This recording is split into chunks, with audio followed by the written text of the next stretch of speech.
आज सप्तम दिवस की यात्रा को प्रारंभ कर रहे हैं। अभी वर्तमान में यहाँ से मात्र 6 किलोमीटर चलेंगे, वहाँ भोजन का विश्राम होगा। हमारे कुछ चेले ऑलरेडी पदयात्री पहुँच चुके हैं। 4 बजे कुछ चल गए थे, कुछ 6 बजे चल गए थे, वहाँ जाके वो पूरी का इंतजार कर रहे हैं। आज हम उनसे ज्यादा होशियार निकले।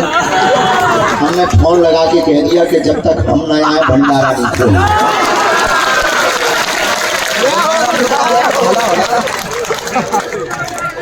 ऐसा तो नहीं कहा, पर हमने ये कहा कम से कम 10 तो बजन दो। 6 बजे पहुंच गए, अब 8 बजे कहेंगे ले आओ नाश्ता तो बोल गए नाश्ते को। 10 बजे कहेंगे ले आओ। आज हमने पंडित को फोन लगा दें, उनका रोक के रखो। बोले कब गुरु जी कब भंडारा? हम लोग पहले तो जब हम पहुंच गए तब बोले आपका कोई ठिकाना दोगी? हम कहते तो कम से कम 10 तो बजन दो, थोड़ा आंखें खाली रहने दो। लगातार दे खीरा, दे सेवफल, दे चाय, दे पानी के पाउच। पेट को जगह मिलने दो, आराम मिलने दो, मसीन ही है बेचारे।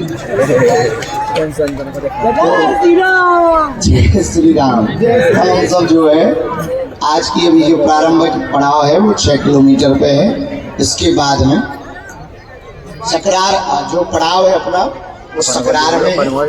यहाँ से 6 ही है ना, 6 किलोमीटर है। वहाँ से फिर बचेगा 9 किलोमीटर।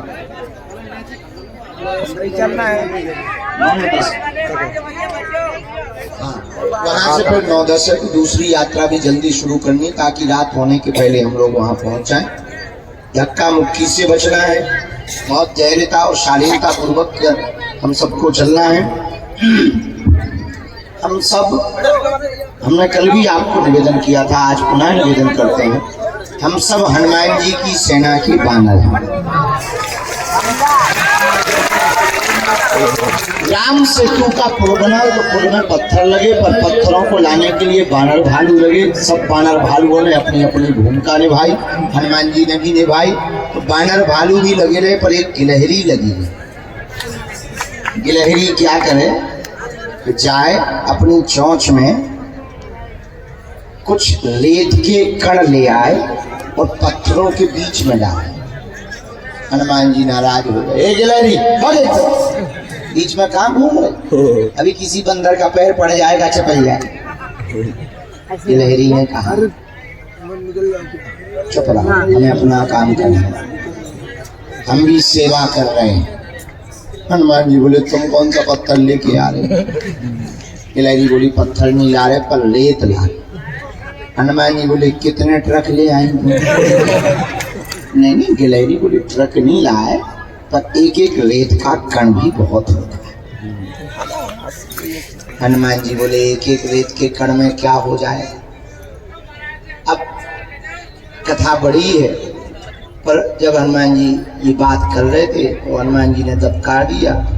बेचारी जो है एक कोने में खड़ी हो गई, लेकिन फिर भी उसका दिल नहीं माना। वो फिर से रेत डालने लगी तो हनुमान जी की पैर के अंगूठा के आगे के भाग से उसकी पूंछ दब गई। दबी सो चिचियानी तो हनुमान जी ने नीचे देखा, क्या हुआ है? हमने पहले कहा था बीच में तू घूम रही है, अब देख अब आ गई समझ में। अब गिलहरी नाराज हो गई, रुक जाओ हम तुम्हारी शिकायत करें। किससे शिकायत? राम जी से शिकायत करें। गिलहरी दोनों हाथ उठाकर राम जी के सामने खड़ी हो। राम जी बोले क्या बात? गिलहरी दोनों हाथ उठा के बोली महाराज क्या आपके दरबार में अपने ही लोगों को न्याय मिलेगा, हमें नहीं मिलेगा? राम जी बोले सबको मिलेगा। क्या हुआ है? बोले आपके एक विशालकाय बंदर ने हमारी पूंछ को घायल कर दिया। राम जी बोले लेके आओ। गिलहरी गई हनुमान जी के पास, चलो बड़े दरबार से बुलावा हुआ है तुम्हारा, तुम बड़े बलवान बन रहे थे, हम तुम्हारी गिलास लगवा रहे। हनुमान जी को बड़ा अच्छा लगा और हनुमान जी भी हंसने लगे कि है तो गिलहरी पर भारी चटर पटर। हनुमान जी चले गए, चलो राम जी के पास गए तो प्रणाम किया। क्या बात है? राम जी बोले, राम जी भी हल्के मुस्कुराए, क्या बात है हनुमान, तुमने गिलहरी के पूंछ में चोट क्यों मार दी? हनुमान जी बोले सरकार हमने पहले ही इसको रोका था, हमने चोट नहीं मारी, आ गई सो चप गई, तो कुशल बनाओ पूछ चप। वरना आपको पता ही है हमारा भार है, हमने जयगिरी चरण देव हनुमत चलो सुगा पाताल तुरंत, हमारे तो स्पर्श करके ही पहाड़ ही चला गया था। मेरे का तो पता ही नहीं चलता, पैर ही में छप जाती। तो ये मानी ही नहीं, फिर भी ये बीच में उपद्रव करती रही, इसलिए ऐसा हाल हुआ है। तो राम जी ने गिलहरी से कहा कि जब इन्होंने रोका था तो तुम मानी क्यों? बोले सरकार सब सेवा कर रहे तो हम भी करेंगे, हम भी योगदान देंगे। राम जी बोले तुम सेवा क्या कर रही थी? हनुमान जी बोले कुछ नहीं, एक रेत का कण ला रही। अब एक रेत के कण से कुछ होता है? गिलहरी बोली चुप रहो, तुम बड़े बनते हो बुद्धिमान, तुम्हें ज्ञान तो एक चुन्नी पैसा का। हनुमान जी बोले अच्छा, बोले क्या ज्ञान नहीं है? गिलहरी बोली आप पत्थर ला रहे, पत्थर जोड़ रहे, पर सरकार के चरण कोमल है, जब दो पत्थर जोड़ते हैं तो थोड़ी जगह बचती है, उस जगह में हम रेत भरने का काम करते हैं ताकि सरकार के पैर में मोच न आ जाए, प्रभु के चरणों में मोच न आ जावे, प्रभु के चरणों में उचट्टा न लग जावे, तो हम रेत भरने का काम करते। तो हो तो तुम्हारे लोग इंजीनियर बड़े बड़े हैं, नगनील जैसे इंजीनियर है, पर उनको ज्ञान दो कौड़ी का नहीं, तो तुमको भी ज्ञान दो कौड़ी का नहीं, इसलिए हम वो काम करते हैं। राम जी और हनुमान जी को बड़ी प्रसन्नता हुई, आंखों में आंसू आ गए। हमें लगता है जात पात और भेदभाव को मिटाया जाने वाला ये जो पुल बन रहा है, ये जो सेतु बन रहा है, उसमें हम सब कोई बंदर बना हुआ है। ये सब महात्मा कहीं नल हैं, नील हैं, हनुमान हैं, जामवंत हैं, हम लोग एक गिलहरी बनकर के भूमिका निभा रहे हैं। इस देश की इतनी बड़ी क्रांति है।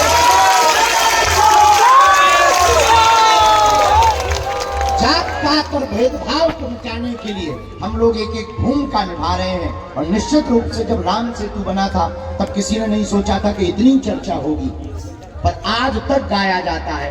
हमें भी ऐसा लगता है कि जिस दिन इस देश से जात पात और भेदभाव मिटेगा, हिंदू एक होगा, उस दिन इन सब गिलहरियों की, इस गिलहरी की भी छोटी मोटी भूमिका निभाएगा।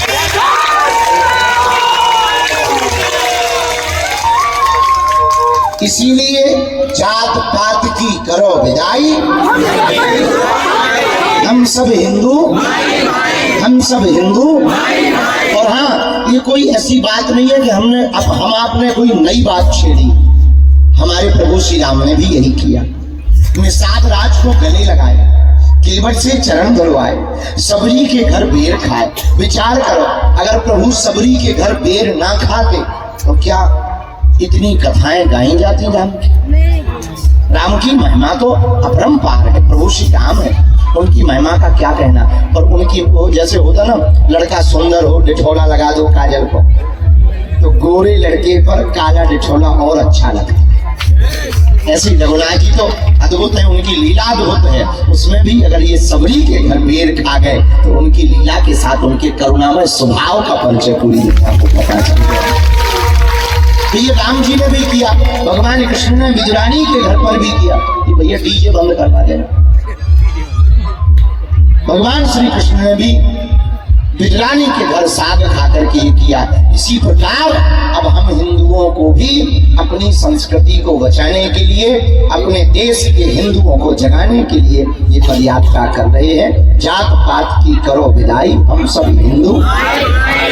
और एक बात, हरि को भजे हरि को भोई, जात पात पूछे नहीं। रामानंदाचार्य भगवान कबीरदास जी को दीक्षा दी, रैदास जी को दीक्षा दी, रामानंदाचार्य जी भगवान ने भी यही किया। इसलिए हम सब आज 7वें दिन पे, कल और बचा, परसों भैया पूरा हो जाएगा, ये विराम होगी, अगली फिर शुरू होगी। अब अगली कब शुरू होगी वो परसों बताएंगे, आज ही बता देंगे तो परसों क्या सुने। तो बड़े मुस्कुराते हुए रहना, प्रेम पूर्वक रहना। 2 दिन और बचे हैं, थके तो नहीं हो, परेशान तो नहीं हो? क्या हिंदू जागेगा और अपनी इस यात्रा के हिंदुत्व की चर्चा बाकी प्रदेशों के हिंदुओं को भी हिलोर मालूम है। हमारा सपना यही है, इस देश का हिंदू जाग जाए, फटरी के बड़ी तक बीच में ना भूलना थका, चुप हो जा। सीताराम, जात पात की करो विदाई, हम सब हिंदू, हम सब हिंदू, हम सब हिंदू, हम सब हिंदू।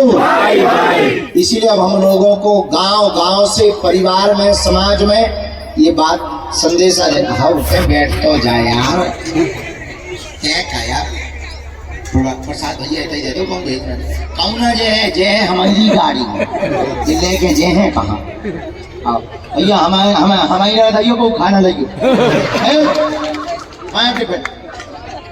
इधर ले आने जाऊँ आगे खड़ा भाई केस कर दे, FIR कर दे, बात मत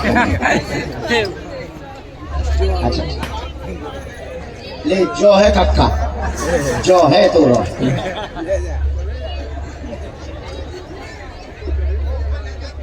बर्फी है, आओ माले खाएंगे, बर्फी है, बर्फी राष्ट्रगान गा लें फिर खाएंगे और कुछ।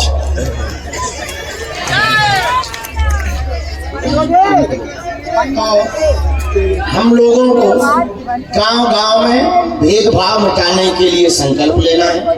जगह जगह यात्राएं निकालनी, बैठक करनी, सभा करनी, मीटिंग करनी कि हर गांव से भेदभाव छुआछूत मिट जाए और हर हाल में